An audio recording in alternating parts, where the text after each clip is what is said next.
Good morning mga ka-abroad, mga ka-ex-abroad. Si Alexa, nanay na.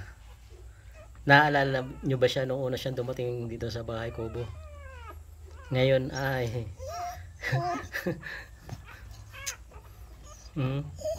kawawa naman siya. Kawawa ka naman. Nahihirapan daw siya. Ilang buwan na siya?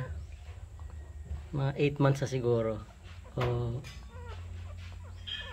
Wala pang 1 year. Wala pang 1 year. Kasi nagsimula tayo ng bahay kubo. Tayo.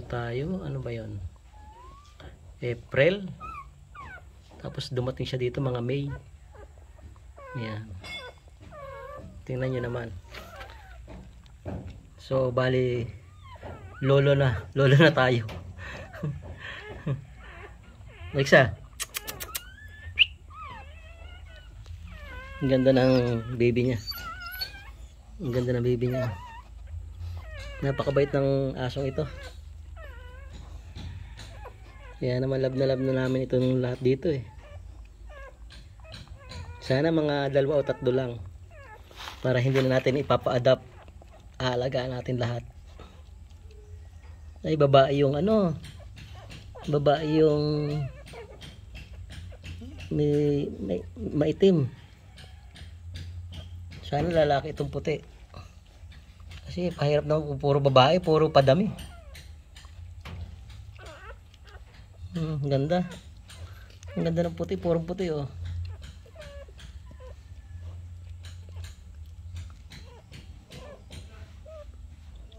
Siguro mga 2 lang ito, 2, 3 lang siguro anak niya. Alexa.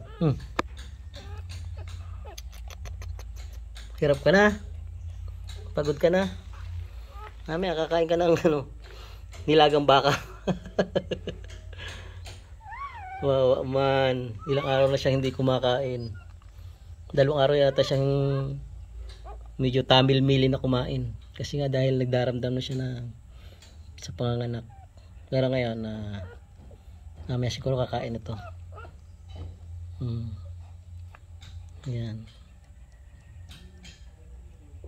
So, yan lang ang update natin mga ka-abroad, mga ka-ex-abroad. At sana ay lumaking malulusog lahat ang anak ni Alexa.